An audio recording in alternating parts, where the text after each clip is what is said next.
With over half of enterprise security budgets going towards detection and response in 2020, the challenge is investing in solutions that can migrate and scale with your business. ExtraHop helps security teams spot threats up to 95% faster and respond 60% more efficiently in hybrid and multi-cloud environments with cloud-native network detection and response. Kick the tires in the full product demo at securityweekly.com/ExtraHop. The most at-risk industries like financial, tech, and government agencies use web isolation to keep their networks and users secure. The Silo Web Isolation platform by Authenticate allows users to experience the web in full isolation, eliminating the chance of a web-borne cyber attack. You can interact with malicious files and websites without worry, even if you're working remotely. Authenticate enables anyone, anywhere, on any device to experience the web without risk. See how it works at securityweekly.com/authenticate. Cyber risk and compliance automation is finally here. Arduous legacy GRC systems cannot support the powerful real-time automation and oversight that organizations require to take risks that matter and compete in today's business climate. CyberSaint ingests data from your existing tech stack to deliver unprecedented, patented automation and visibility into enterprise risk and compliance. Don't get left behind. See why the most forward-thinking CISOs and business leaders of Fortune 500 and more partner with CyberSaint.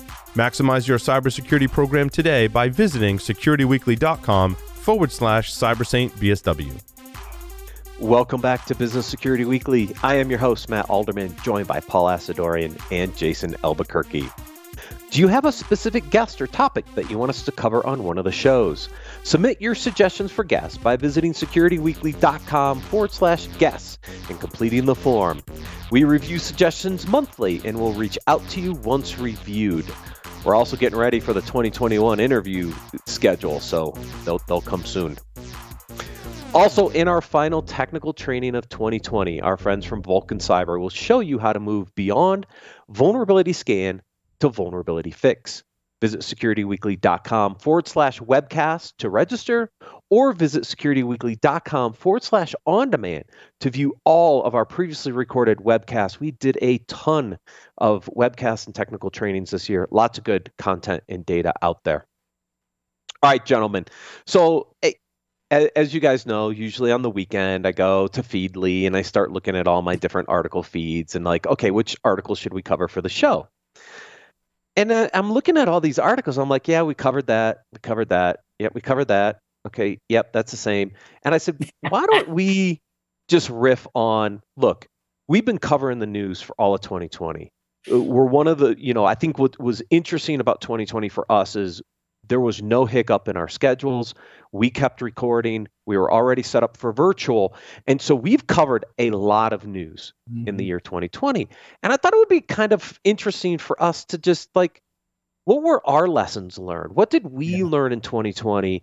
And what are the things we have to really think about from a leadership and communication perspective when we move into 2021? Yeah, Matt, first of all, it just shows you how humans can be a creature of habit, right? Because my habit is, get up first thing, check to see what articles are going to be in the afternoon. And, I spend my day refresh, no articles, refresh, no articles, refresh, no articles. Then I finally look at the description of the show and I'm like, all right, I get it now. I did the same thing. Awesome. I love it. I get this whole brand new. It shows you creature of habit, right? Right. I got this whole brand new computer we built for this set in the studio for webcasts and for doing shows. And I'm on the page and I'm like, I'm going to put my articles up on this big screen. So I'm like, there's no articles for me to test my new setup. Damn it. I messed you both up today. You did. Yeah, but I don't know what? It was awesome because when I saw the description, it kind of made me think back and go through all of the previous shows, right? And it's kind of funny when I started trending out the articles for all the shows. I started in January or February timeframe, and it was normal leadership trends, leadership books. And then you start getting into March and we're talking about leadership in times of crisis and recession scenarios. And then you start going into like April in the summer time frame, and it's like productivity and CISO burnout and acceleration of digital transformation and how to handle that. So it shows you what a roller coaster of a year as you start going through week by week all those articles we were covering.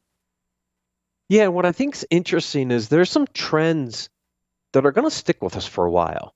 And one of the takeaways for me as I've been doing 2021 business planning, for example, right? There's a lot of questions being asked about cost structures. Revenue is interesting, right? I mean, there's definitely discussions about revenue growth and revenue, but there's also this cautionary tale behind cost structures and amortizing costs in 2021. Because let's say that we continue a roller coaster year, Jason, and we don't hit all of our revenue targets, then the cost line becomes a very impactful component to the business.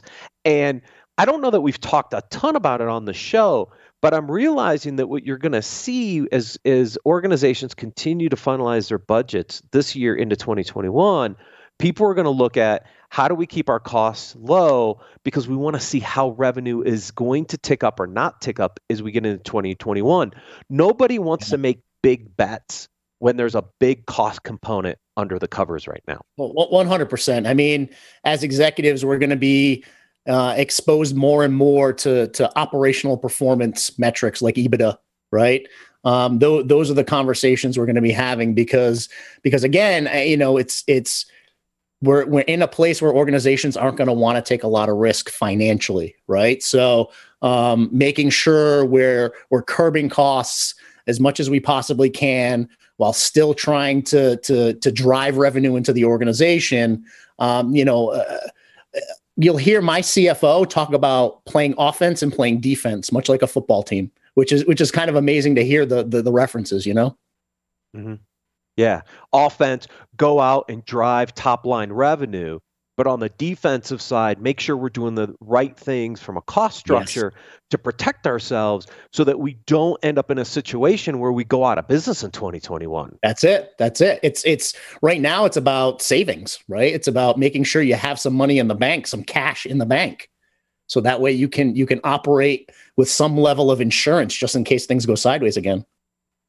Yeah, and I think we saw some of this in a lot of the funding announcements and news that we've seen over the past few months. You see some of these organizations going out raising additional capital, so they have it in the bank, Jason, right? So they can survive potentially another rainy year if that's what we have. Now, hopefully, look, the insight we're getting from the industry and from other people, we think the second half of the year things start to open back up. We start to get back to some level of potentially on-premise physical events, and we start to get back to some level of normalcy. But look, we're going to be in this kind of remote hybrid environment, I think, for a good course, if not all of 2021. We'll talk about it. We'll talk about it more on Wednesday in how we structure our security programs to handle what is, I believe, to come in 2021. Is that you've really got three different groups of people and how they work. And you're going to have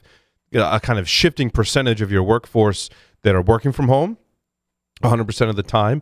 You're going to have this middle group that's going to fluctuate work from home, office, maybe shared workspaces, right? That's going to be tricky to provide security. Yeah. Then you're going to have a percentage going to go back to work. Look, there are many of us working from our kitchen tables at home with trying to distance our children at the same time. And that is not the ideal scenario for, I think, a third of the workforce is my prediction, right? So I think moving into 2021, as vaccines become more available, things start to open up a little bit, we're going to have to secure our organizations now in these three different areas, which is going to prove to be almost as challenging, if not as challenging, as everyone going to work from home all at once. At least that was a known thing. Like, okay, there's no one in the office. Everyone's working from home. Let's put our strategy around that. Now we're going to have to be really dynamic and even more fluid than we were this year. At the end of the day, Paul, it's a work from anywhere strategy. Yep. That's what we need to be thinking about. Work from anywhere.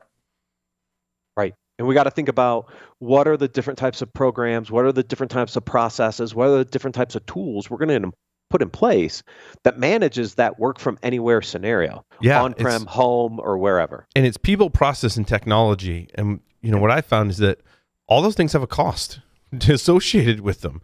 There's a cost to, I want to develop a new process. There's a cost to doing that to the business. I want to add people, train people, have people embody a different culture or build my culture. There's a cost to that. And of course, technology, as we all know, has that hard bottom line. Jason, you mentioned EBITDA. We've heard that term a lot. this year, and that's really about what types of costs, are we going to incur? And technology can hit a lot of those different 100%. buckets. Yeah, and the other side too is folks should realize that we're buying and receiving revenue in a different fashion. So my organization, for example, as an IT service provider, implementations were a big piece of revenue. Well, guess what? All of that cost for on-prem hardware assets, that type of stuff is all moved to subscription now. So we're actually receiving revenue differently than we used to. Right now, it's going over the period of a 3-year contract, monthly payments. So our ability to spend like we used to is completely different. We saw the same thing on the virtual event side for Cyber Risk Alliance as a whole, right? We moved away from a physical event that has a lot of costs associated with it, right? Because you're renting a facility, food, all the stuff, to a virtual platform where you don't have the same cost, but you're delivering it in a completely different way, right? And so you've seen shifts in business models in 2020 that I think are still very relevant in 2021. You might see a physical event come back, but in our case, you're also going to see a lot of virtual activities continue well into 2021 and maybe around for way longer than that as a delivery mechanism, because we're seeing some very interesting data starting to come out on the other side, right? Of the sponge, the learners love the virtual formats because they don't have to justify travel budget, being out of the office, etc. They can get their content, their learning content in this new virtual platform. They love it. But when you move to the executives, Jason, they miss the collaboration and the ability to sit down face to face and communicate with people. So you've seen the shift even in our industry of the pros and the cons of virtual versus non-virtual activities. 100%. But at the end of the day, it allows organizations to be that much more precise in how they're architecting their content, right? Because right now it's going to be all about the metrics, what was successful and what wasn't. And the things that are successful and they're driving the same amount of revenue or maybe more because more people enjoy the platform better, you're going to start to see all of that shift to virtual, right? I mean, at the end of the day, why would you want to spend so much money on in-person if you're getting the same success rates or better success rates with virtual? But then on the other side, you may have to go back to some of those normal activities for the events that weren't as successful and didn't have as good of an impact, right? And you need to have that in person, like CISO type events or CIO type events. But we've also adopted a lot more technologies, a lot more SaaS and cloud technologies to pull off 2020. I think every business had to adopt some new technology, at least one piece of new technology you had to adopt, whether it was spinning up a new social media presence to advertise your business because now you're a takeout restaurant versus, come and sit in the restaurant and have a meal, all the way up to enterprises are like, oh my God, everyone's working from home. How do we all collaborate? Yeah. I mean, we use, depending on who we're meeting with, Google Meet, Teams, Ring Central, Zoom, Skype. I mean, the whole gamut. Like I have all that software available on my various computers.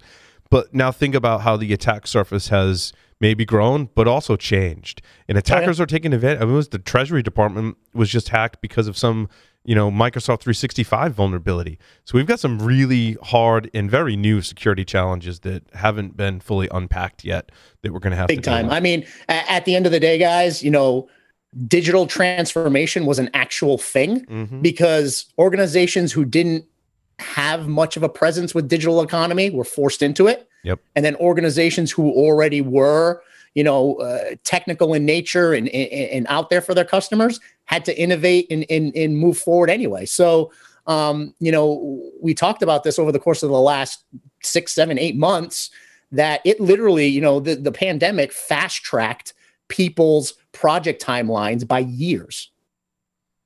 And how do you get a handle on what you have today? That's, I think, one of my biggest concerns is how do I know where all my assets are, what SaaS services we're using, how we use them, what's the policy?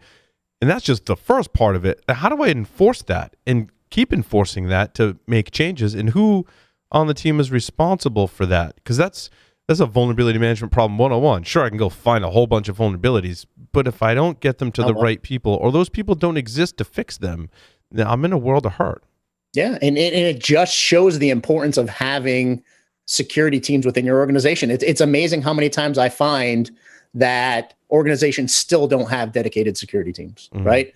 It's still, and no knock to it, an infrastructure-based function of IT, right? Where, we all know that it needs to be more mature than that. But it's amazing to see folks who still have, just that infrastructure-based security still there.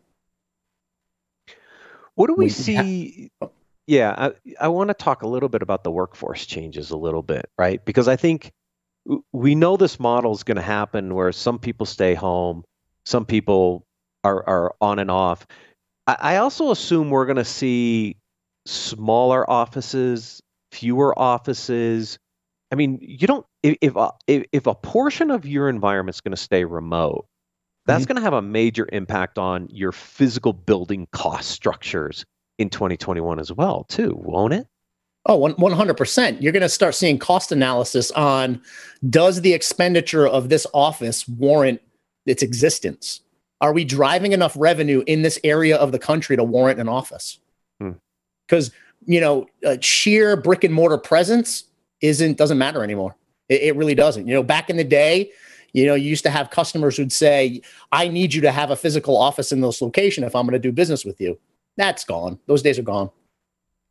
That's the downside. But the upside now is I can go find talent anywhere. Potentially in the world, not just the country. Right. I can find talent anywhere in the world.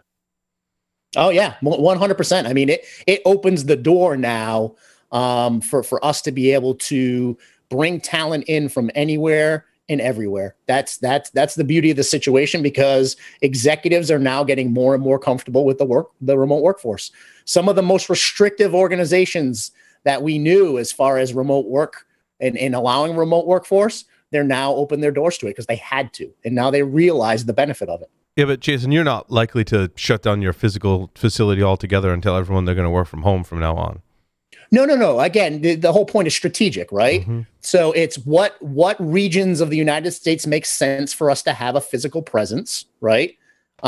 Meaning brick and mortar facility versus having a remote workforce in that area, right? So it's right. Really about the strategy. It's the return on the investment for that brick and mortar building, or the lease, or whatever the case may be. I foresee you creating like a accelerator space within your physical building to cut down your footprint more. Sure. So, right? You're probably not going to shut down the whole building, but if you're like, yeah, get this couple thousand square feet. I've seen your building; it's massive. This couple thousand square feet, yeah, maybe we want to rent it to a bunch of other people who need smaller offices, totally or options. A rotating office, right? Yeah, I mean, I've seen organizations who have 3 floors within a building. Right. And now they're renting out the 3rd floor. Yeah. Right. They're renting it out to other organizations. GTech here locally in Rhode Island did that early on. They were like making this big deal. We're going to have a big building in downtown Providence. Right. Largely that was occupied by other businesses, not the lottery company. Yeah. And that was way before COVID. Yeah. Well, they were prepared for aspects of what they didn't know was coming, right? Which was this big shift. And I think you've got a lot of, especially in the tech space, big buildings with lots of floors that are just empty. Especially there's going to be some big buildings in Silicon Valley that are going to be empty because Oracle and HP moved to Texas. Right. Yeah. Well, and Tesla is too. And Tesla is too. Yeah. Yeah, exactly right. Yeah, Texas is going to get a little bit of a boom. Again, back to my comment. You can now go find talent anywhere. You don't have to be in a physical office in the Bay Area anymore in this environment. You don't have to be. And remember how many startups, Paul, wanted you in the Bay Area, in those environments, and those environments are just, they're all virtualized now. Texas also has a kind of smattering of that as well, and a history of that. Halt and Catch Fire was a TV show that popularized some of that. Austin certainly a very high tech city, so I think it was a logical kind of step. Because I mean, quite frankly, some of the regulations that come out in California are not friendly to businesses, and that's one reason why they're leaving. Yeah. Well, and you want to talk about EBITDA. Costs, yes. The cost of taxes and the overhead and all the things. Yep. We didn't talk about the person overhead. We were talking people, process, technology. Guys, when you do a budget and you look at the cost of employees and benefits and everything else, it's like the biggest line item. right? And Yep, when you always. can take that head count out of a high tax area and put it into a low tax area, there is bottom line dollar savings right there. Oh, even huge. just You know, my father-in-law calls that Drano, Yeah. which is high taxes, right? Why are you throwing it down the drain? So to be smart about strategies with where you're employing folks from, where you have your physical buildings, those tax implications, those are all major pieces of a strategy you have to think about, because even vacation time it can turn into millions and millions of dollars. In California, there's laws about vacation time that hit your bottom line, right? I mean, so much so that a lot of companies in Silicon Valley don't, like, there's no official vacation time policy, because if someone leaves, they're required to pay that out. But when you're paying people much higher salaries in these big tech companies, that's a huge cost. So it's all a trickling effect. But yeah, back to if people can work from anywhere, I think that's a strategy that will be employed. Do I have to have an office in Silicon Valley, right? No, right? Probably not. Yeah, when I was at Layered Insight, I had unlimited vacation time, Paul. Yep. I didn't take any of it. And for that exact reason, is because if you accrued it, you had to pay it out. Nobody wanted that liability, so they stopped giving out PTO. Yeah.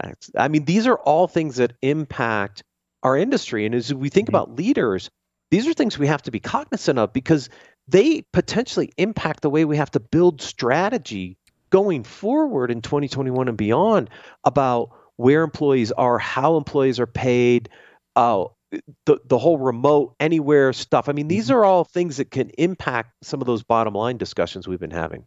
Oh, 100%. Yeah. I mean, and then, think of it this way, right? Where cost of living comes into play, because you could have two candidates that are exactly the same talent on paper when you assess them, but then you look at the cost of living in the salary dependencies that you have. You have somebody living in New York City who you have to pay top wage, right? Or you have somebody out in maybe the Midwest or whatever, where maybe you can get away with a $20,000, $30,000 less in salary, because it's the equivalent out there. You know what I mean? It's basically they're making an equivalent salary based on where they are. Yeah, for sure. Before we wrap up this segment, I'm going to ask this question to both of you, and I'll give you my response as well. What's the big surprise we should be thinking about in 2021? Well, I mean, from my perspective, I don't necessarily consider it a surprise, but I would say my prediction is we're going to see one hell of an uptick, and that's the visibility in state-sponsored attacks. I mean, I look at the environment that we're in right now, politically as a country, in some of the attacks that are already happening. I think some countries who are not necessarily friendly with us are just going to start ramping it up big time coming into the new year. I think it's that the techniques that largely are employed only by state, or what we believe are nation-state sponsored attacks, are going to trickle down into other groups that are not part of nation-state attacks. And basically, if your house isn't in order, you're going to get popped. 100%. I agree. And that's kind of what I was leading into, because we're already starting to see the private sector getting nailed, right? Yep. Big time for that level of insight into their customers, into their government contracts, into their intellectual property. So yeah, I see that ramping up into the new year big time. Which is good and bad. It gives us more visibility, but the question is, we got to do something with that visibility to do something about it. I would love to see some moves in more around security and maybe some privacy stuff. We'll see if we get there this year. I'm not quite sure. I'd love to see it. I mean, we're seeing a lot of discussions around the big tech companies and how they're using data. It's 2021, and being remote and having all these new like SaaS-based systems where a lot of our data is stored. Is this the year we start to make some progress on data privacy? I don't know. I'd like to see it, but we'll see. Yeah, no, I agree. It's one of those scenarios where I hope, and again, we have Congressman Langevin, luckily here in Rhode Island, who chairs the cybersecurity caucus in DC. I'm glad to hear that, he got elected again. I would love to see something nationally come out of that cyber solarium commission that was put together. A lot of the recommendations they had didn't really move fast in this past administration, if they moved at all. But I think definitely what I've heard is that pop back up. Jason, I heard COVID kind of slowed that process down of getting things done, which is unfortunate. I think there's a huge opportunity. And I listened to some of our diversity segments that we did, and what's his name? Philip Niedermeyer is one of the chairs of the commissions and works very closely with a lot of those organizations that's trying to push cybersecurity into our education system. Yeah, I think one of the interesting things is, if you're going to college, let's say, and you're distance learning, it becomes more accessible. And now universities and colleges have more of a presence in distance learning. It could become more accessible and actually help that problem, moving forward. On the flip side, COVID kind of did slow down some of those initiatives. Hopefully we can pick those back up in 2021. Yeah, no, I agree. I still think we have a responsibility to help build that pipeline, right? Because we can have all the best programs in the world, but if we don't have any students interested in taking part in those programs, we don't have a pipeline of workforce, right? So I think us in the industry still have a responsibility to identify kids in high school, maybe even middle school. I've always said that, right? On the aptitude and start guiding them the right way into cybersecurity as a career path. And it's interesting, as I listen to some of our segments we've done on diversity, I think it's interesting to compare us to the medical field and to healthcare. I know the Goulets are really big on data care, and I got a chance to speak with them on the subject as well.